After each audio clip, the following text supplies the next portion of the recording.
Hey everyone, Ripley Sellers with Bob's Watches. I'm here with Justin in the studio to kick off a new series called Vintage of the Week. So let's get started.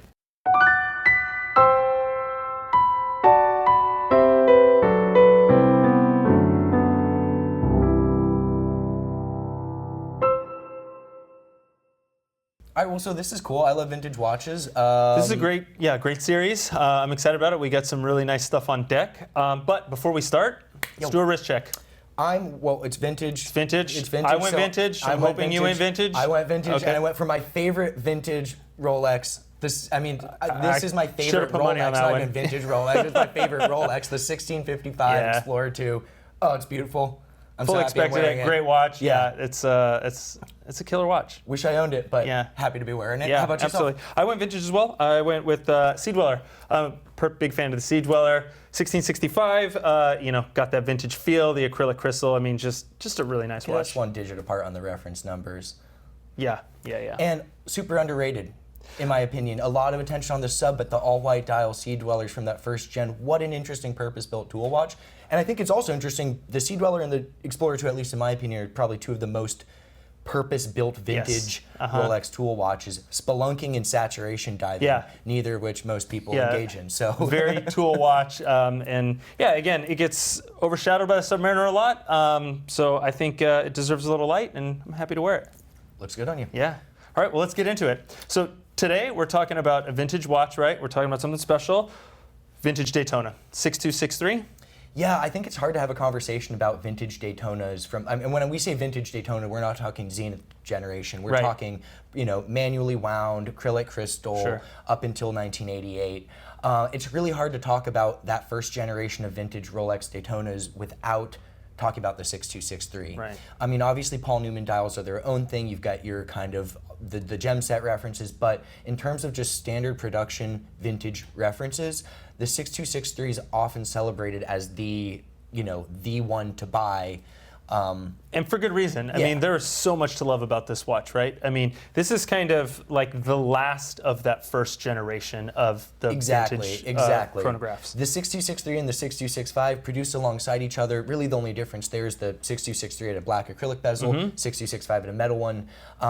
And that took them all the way up from about 71, early 70s, all the way until 88 when they said, all right, sapphire crystal, self-winding movement, crown guards, 40 mil cases.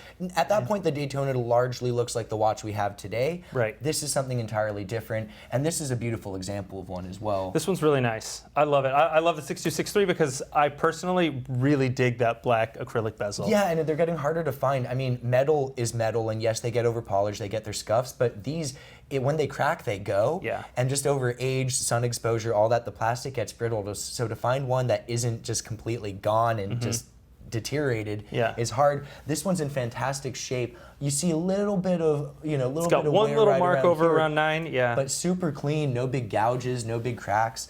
Dial's also pretty clean, and personally, I love the reverse panda over the silver kind of standard one. I do too. I think the reverse panda is such a cool look.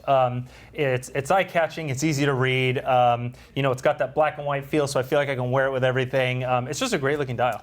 Yeah, and I think something worth mentioning is these, at this point, were still kind of more of a function-forward watch. They were not a hype watch status symbol.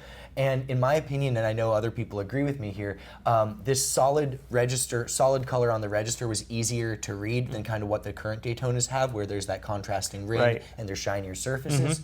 And in my opinion, it makes it a little bit less dressy.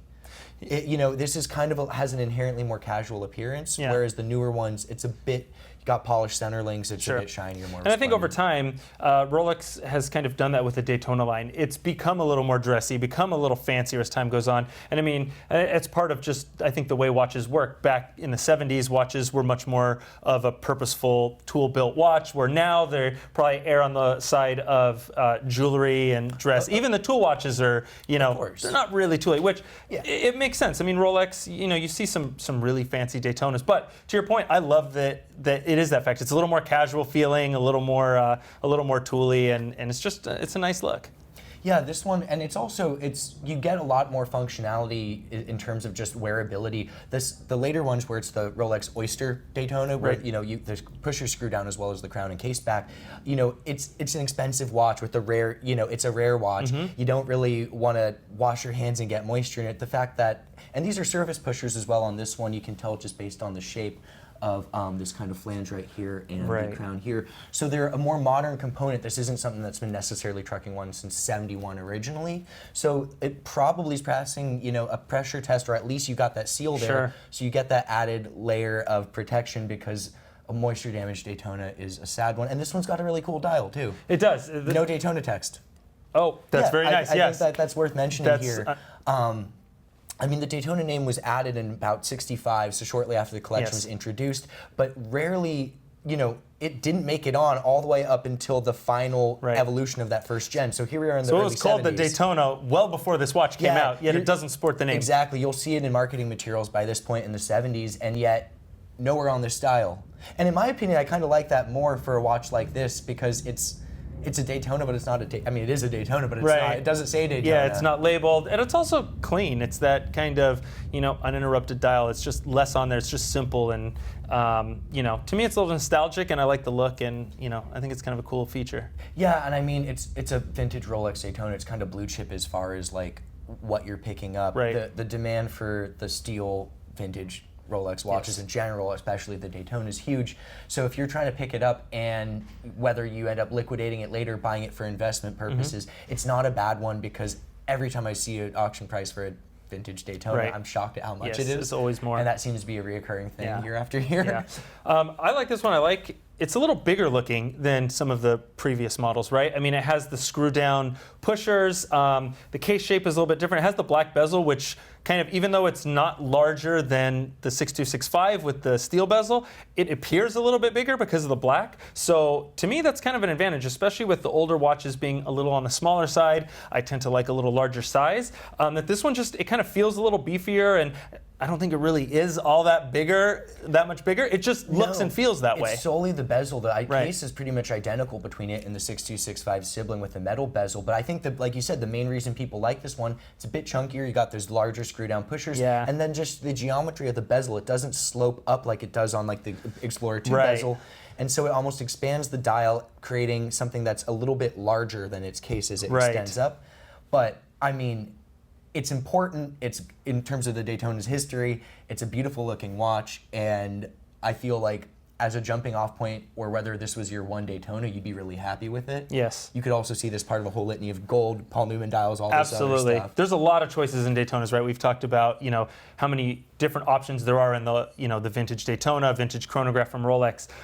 And this one, it's just, there's so much to love about it. If you're looking for a vintage Daytona, this one ticks so many boxes that, I think, it's a very widely accepted choice of, this would be a fantastic watch. It's not that very niche-y Daytona that some people are into and a lot of people aren't. Like this one, it does a lot. Yeah, and it'd be a really cool watch to contrast against the modern Daytona, if you also like the modern steel Daytona, if you have one, because it also has a black bezel. It's kind of, this was its precursor, and you get a lot of the same elements, but very distinct watches, and that would be a really cool pair to have. That would be a really cool pair, especially with the acrylic bezel. It kind of has that very shiny, kind of like the ceramic. And this watch is available, correct? This isn't part of a personal collection? Yeah, so that's one cool thing we're doing with this series is these watches are all, we're highlighting a vintage watch, but they're for sale. These aren't ones that are, from the private collection. They're not in the owner's safe. Paul's vault, yeah. Yes, these ones that, we've got in and, given some love, and we're getting them back out there. So it's really cool. If you're interested in these watches, if you're interested in this specific watch, it will be going on the site. I believe this one might be up already, but they will be on the site when the video goes live. So if you see anything you love, this is a great, great spot to showcase them and maybe find your next vintage watch. Yeah, and just like anything vintage, each one's going to be a little bit unique. So if you really love this one, there's not another that's 100% identical. Exactly. To it. So jump now. The next one might not have just clean a bezel. And that's where we talk about things like condition on this one, where this is in really great shape for a watch this age. Like we said, it has the service pushers. That bezel is really nice, except for that one small mark at 9 o'clock, because a lot of these bezels didn't survive that well. Like you said, acrylic is is not the toughest material on the planet. So to see one in this shape is pretty nice. I love it. Yeah, for me, I don't mind my vintage watches to have a little wear. This Sure. one has just the right amount in my book, but structurally, I want them to be sound, and this, I don't feel like the bezel's going to be crumbling Absolutely, out of it. So, yeah. if I was in the market for a 6263, this would be definitely on my short list. Yeah, absolutely. And a fraction of the price of a Paul Newman version. yes, another benefit. Well, that about wraps it up for this vintage Rolex Daytona reference 6263. And like we said before, it is on the site right now, available for immediate purchase. So act now if you want to grab it. If you're interested, let us know what you think. Also, let us know what you think about the watch. Let us know what you think about vintage Daytonas. Is this the one you want? Is there another one that you like even more? Leave us a comment down below. Well, thanks for watching our episode of Vintage of the Week. We're going to be doing these every week, so tune in next time to see what's going to be hitting the site next.